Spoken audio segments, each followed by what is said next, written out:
So let's address what's on everyone's mind right now regarding the Miami real estate market. Crash, correction, or continued growth?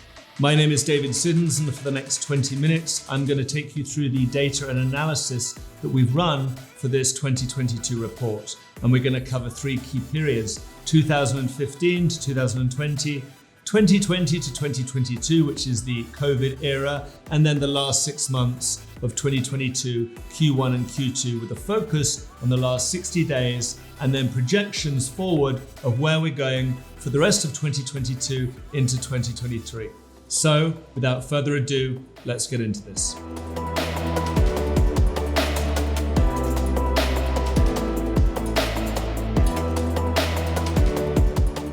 So, as with all analysis, it's important to have a backstory, and to understand where we're going, we've got to understand where we've been. And so we're going to look back at first for the 2015 to 2020 performance. So the first thing I'm going to flash up on my screen is a performance table that shows the condo and the housing market between 2015 and 2020. And what you will notice is a couple of things. Now, if you look at the performance of the housing market, you can see that it went along quite nicely, and it actually went up around 10% on average over those 5 years. Now, in truth, there are specific neighborhoods and specific price points that went up an awful lot more than that. And for that, you'll get into the more specific reports. But if we blend it out, the housing market was doing quite nicely, thank you very much. It was bubbling along, it wasn't dropping, it wasn't flying up, it was just going along being what it usually is, which is a very stable asset class. In association with that, we look at the condo market, which traditionally has been second homeowners, investors, some primary owners, but not as many. And that market over the same period of 2015 to 2020 actually went down a little bit. It went down from maybe a little over around 1,000 a square foot on average down to somewhere close to 800. Now it did oscillate a little bit.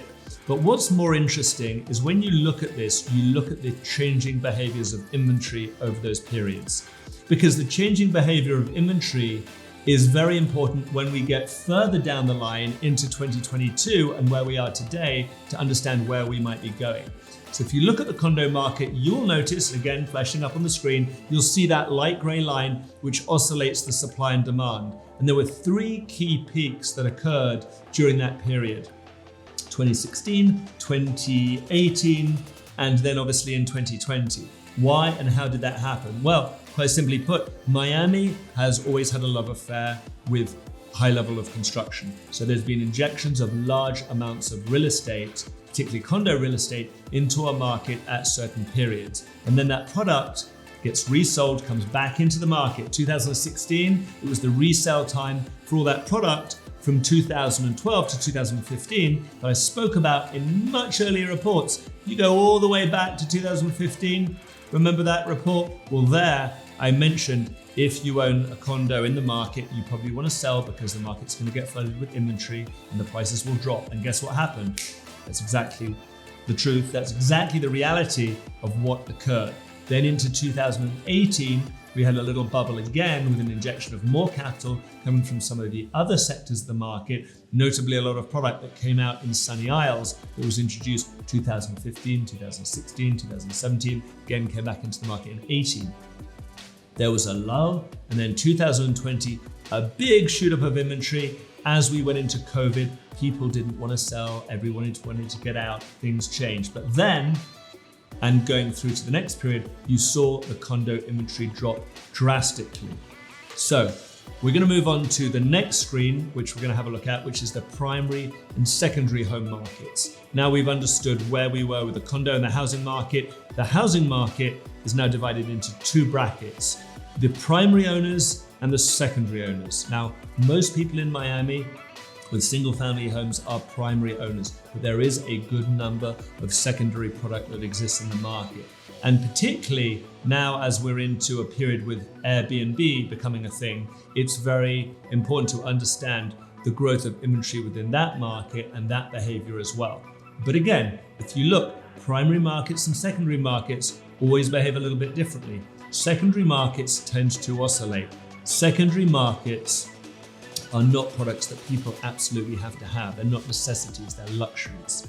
And so whether you're going to buy it and rent it out, or whether you're going to have it as a holiday home, those markets have always tended to oscillate. And if you look through the performance of 2015 to 2020, once again, you look at the secondary home prices on dollar per square foot, and you look at the months of inventory, you'll see how that has shifted. The primary markets, much lower levels of inventory. Again, looking at that table, look at that gray line at the bottom. Look how much lower the inventory is. To put it into perspective, inventory, once you get under 10 months, well actually 9 as it's classified, but around there, you're getting into a position where it's definitely advantageous to the sellers because there's a lack of inventory. When you get above that, well guess what? More inventory than the market can absorb. It is now to the benefit of the buyers. The buyers can shop around, the buyers can get better deals. But if you go through this and you look, you'll see that the primary markets, all in all, were actually behaving very, very well before we went into COVID. So unlike other cities, which I can't comment on, the Miami single family market was doing just fine. When we drill into this further, and as we get through 2020, I'm going to highlight before we get into 2022 and those tables and charts and statistics, what happened in that next 2-year period. And if you look on the next table, for example, look at Coral Gables homes, look at how inventory just bottomed out. Look at Coconut Grove homes. Again, inventory dropped substantially, rose a little bit into 2020, but still very, very low, under the 10 mark. Look at Pinecrest homes, look at Key Biscayne homes, look at Miami Beach homes. All of these markets illustrated the same kind of behavior. An incredible drop of inventory as people came in, moved into Miami, absorbed the product. And even the condo market did very, very well. And this is going to lead us through to this next section. But look how the Miami Beach condo market went from highs of around 70 months of inventory in the product between $3 and $5 million and dropped all the way down to 5.7 months of inventory. What does that mean? It means it went into a full-blown seller's market. Prices go up when you get to levels of inventory that are that low, and they go up a lot, and that's exactly what happened. Again, continue on, Key Biscayne, Sunny Isles, all the same. Now, Sunny Isles, I will tell you this and refer back to this when you go into the next section, the later time periods where we are now in 2020 to 2022. Look at Sunny Isles inventory. Inventory dropped, but in the area of 5 to 10 million, it is still at a 41 months of inventory, which is still high. And over 10 million, 17 months. Why? There's not a lot of product over $10 million. But it's important to recognize the previous performance of these neighborhoods and these condo neighborhoods to see where they were to where they are going today. Again, Bal Harbour, downtown and Brickell, you get the picture. So hopefully that sets the scene for the first part. Let's move on next to 2020 to 2022. And now you're going to see some real big changes. Unsurprisingly, COVID hit us, and Miami was the recipient of mass migration from across the country. And we all know it, we've been aware of it. Check out all of these articles I'm going to flash up on the screen. Remember those? All those articles about mass migration, people moving here? Well, it still is going on. But let's look at what happened over that period from 2020 to 2022. And as you can see, both the housing market and the condo market did very, very well. How well? Well, some pretty substantial increases. If you look at the housing market, it went up 55% over 2 years. The condo market, according to my statistics, somewhere around 40%. But in truth, there are properties that increased an awful lot more than that. And we're talking about 100% and 50, 60, 70, 80 huge price increases over that time period. And interestingly enough, as we go through into the next screens, you're going to see the different price sectors and how they got affected. But staying on the screen for a second, take a look at the inventory levels for where we started with the condos and where we started with the houses. And you'll notice that with the condos, We started on average over 90 months of inventory in May 2020. The housing market, on the other hand, around 18 months of inventory, very low, and then it just went lower, lower, lower. So if you look at our data tables, and by the time we got to, and again, I'm looking at this at the end of 2020, we were well under 10 months of inventory, and it stayed there, and it has been there ever since. Condo market, again, inventory dropped, but it has bubbled a little bit. If you look, the condo market always oscillates way more than the housing market. So in this next slide, I want to show you the housing market, the primary versus the secondary housing market. And it's very important to understand how these two did. They did both very, very well. But you'll notice the secondary market has taken a recent spike. Why?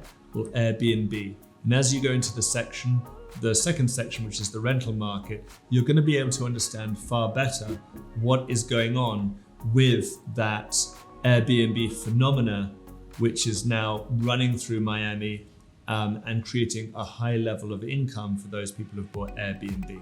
With that said, longer term rentals are also extremely, extremely successful products, and the returns of those have been excellent.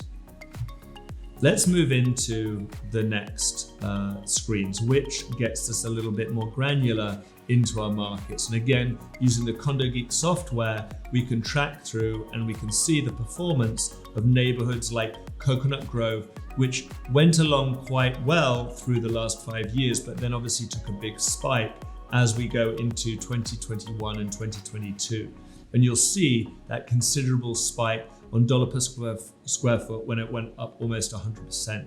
Now that's not an isolated incident. We see that with a lot of other neighborhoods. If I show you Sunny Isles, again, there's a big jump, but look back at the historical performance because it wasn't as level or as consistent as say somewhere like Coconut Grove. It did go up, it did go down, and then it did shoot up again. And the same if you go to south of Fifth, again, it went up, it peaked in around 2015, came down, and then in the last 2 years did extremely well.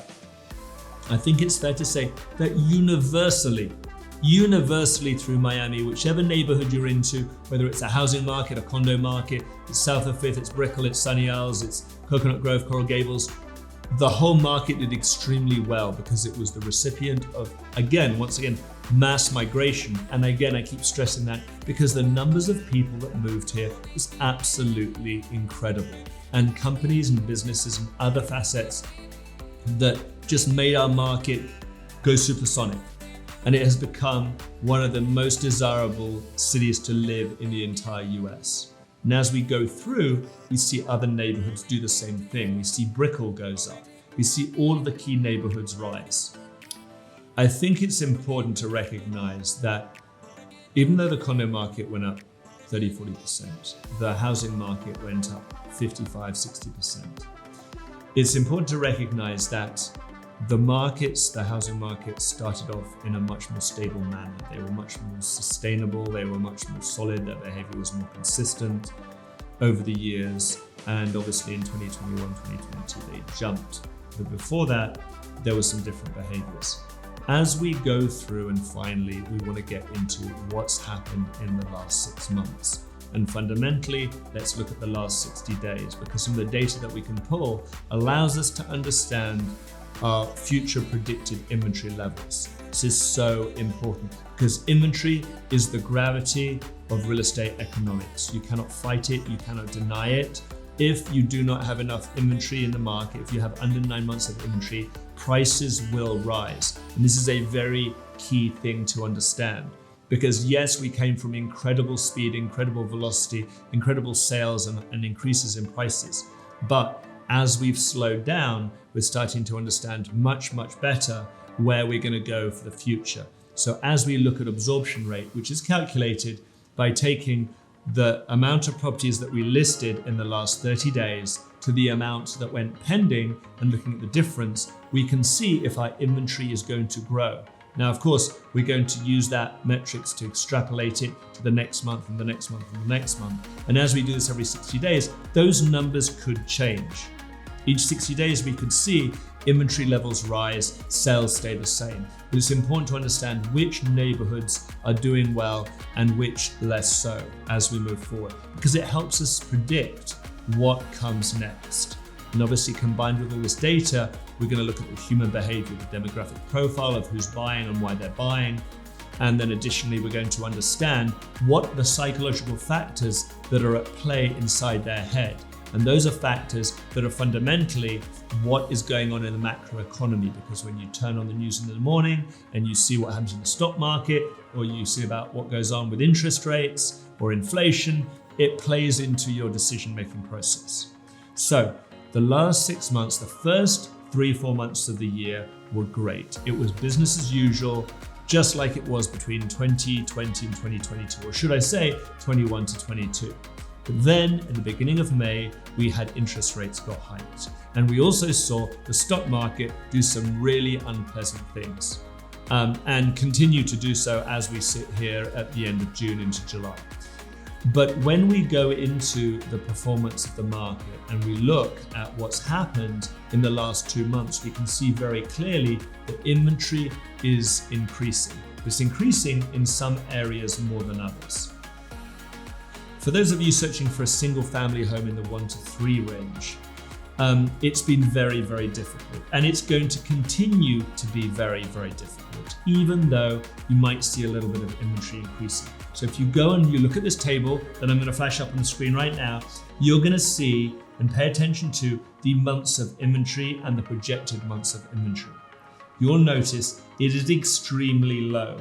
You're talking about around 2 months or less inventory in the market today. And even with an increased rate of inventory coming in, whether it's 18% or 21% or 17%, within 2 months, you're still going to have 2 or 3 months of inventory. And that means it's going to take us a long time before we would get to what we would consider a balanced market. And that means it's going to stay in the favor of the seller for some time to come, and it's going to create an increase in prices for some time to come. Now, if you then move on, again, sticking with the houses, we're going to focus on houses first, then condos, going into the next range, the $3 to $5 million range. And again, you see a little bit more inventory, you see more coming in, and you see it growing. And what you'll notice is that in the 3 to 5 range, and even the 5 to 10 range, inventory is rising. But in order to understand and to take advantage of this, you've got to get granular. So if you look within that chart and table, you can see that within the next 2 months, you're going to see that we're going to go from a seller's market to a buyer's market, potentially by the end of the summer. So that's not very far to go. I mean, a couple of months and we could be there again. You know, we're seeing changing numbers come out. Then you get higher, again, higher still into that 5 to 10 range. We see more inventory, and we see levels now. We're getting definitely into an area where in the future we're going to be into a buyer's market where you can take advantage. These is good lessons for those who are sellers within that market. Understand your competition, understand how much competition you have. Okay, so now let's look at the ultra luxury section of the market. And again, if I flash up on the screen, look at the $10 million plus market, because the houses in this area, there has been a limited supply of those. And even with things moving, inventory isn't going to grow that much. It's also a very small data set, so you have to really understand that it's sometimes hard to draw conclusions with such a small amount of information, especially when you get into areas like, for example, Ponce Davis, because one day you could have 2 listings or 4 listings and the next day you could have none. So that kind of oscillates. And to a degree, some of these areas are interchangeable. Coconut Grove, Coral Gables, North Pinecrest, Ponce Davis, again, these primary areas, the luxury side of that sector, people will look at all of them. And what you'll notice is that that market is alive and doing very, very well. When we get into this area, what I tend to do is I tend to look at specific sales. Because there's so few of them, it's important to understand the appetite for this luxury product, and it's somewhat subjective. If If you go to Miami Beach, if you go to Indian Creek Island, if you go to North Bay Road, if you go to Venetian Islands, if you go to Sunset Islands, these are the neighborhoods, these are some of these areas where you get these very expensive homes. And $10 million isn't even that much anymore. There's many entry price points to neighborhoods where the entry level is 20 million. Go to Gables Estates, it's around 25. Go to Indian Creek Island, it's more. North Bay Road, I mean, again, these are areas you need to understand the product specifically bit by bit by bit. But fundamentally, with 1% of the wealthiest moving to Miami and now calling it the Singapore of the US, the appetite for this product isn't going away. And it's still going to do well. Now, with that said, the effects of the stock market and the effects of other macro conditions will play into people's decisions of how much they're willing to pay. But what we've noticed is that for that level, there's still an appetite for that high level product, and there's definitely a shortage of it. And that goes not just for the housing market, but it also goes for the condo market. Let's get into the condo market. And as we look in the last 60 days, we've got some observations. First thing to talk about is the lower level of the market, the $1 to $3 million price point. And if you look at, for example, Brickell, which is a good example to use because it's a very densely populated part of Miami, which is almost all exclusively condos. What you will find there is that inventory has risen by 22%. And at the current rate, it can continue to rise. The real area of problem is the 5 to 10 range. Now, this is a higher range that did really well during COVID period because we saw a much more affluent crowd move in and start to buy up real estate. Where previously we didn't have it, it came flooding in large droves. And now what we're noticing is that there's 3 key areas where inventory could become problematic. Brickell and Downtown, Edgewater, and Sunny Isles. And if you look at those areas and look at previous historical numbers for months of inventory, you can see where they were 5 years ago, when we had 70 months, 80 months, 90 months, 100 months of inventory. Now we're getting back to areas where it's rising again to a level which isn't conducive to being a seller's market. It is a buyer's market. So definitely bear that in mind. On a positive note, I'll finish with South of Fifth and I'll finish with Bal Harbour. Now, those markets do dominate our luxury sector. Yes, there's a few other areas that you've got to consider, but they're actually still doing very well. Inventory is still below 10 months and the demand is still very strong. But factor in again, something that's important to consider, which is the new construction condo market, because that provides a lot of shadow inventory. There's also a lot of product that we don't see and cannot see on the MLS because it's recorded and it's sold with the developer, but will not get recorded on the tax roll until that building gets its CO and those units are closed. So when that happens, we'll have to take another look at the market to see where things are going. As always, I would say follow us, like us, see my information below, and for a granular level of information, go into our neighborhood reports. On the side of our report here, you will have a list of all links going through to the relevant neighborhoods that we cover. And that's all the condo neighborhoods and all the home neighborhoods. So I hope you enjoyed this first section of our video. The next section in part 2 will cover the rental market, and part 3 will get into the macroeconomics. Throughout these other videos, you're also going to see a number of podcasts inserted in there where we meet with experts and other professionals in our industry and we talk about what's going on. Thank you for watching and hope you tune in for the next video.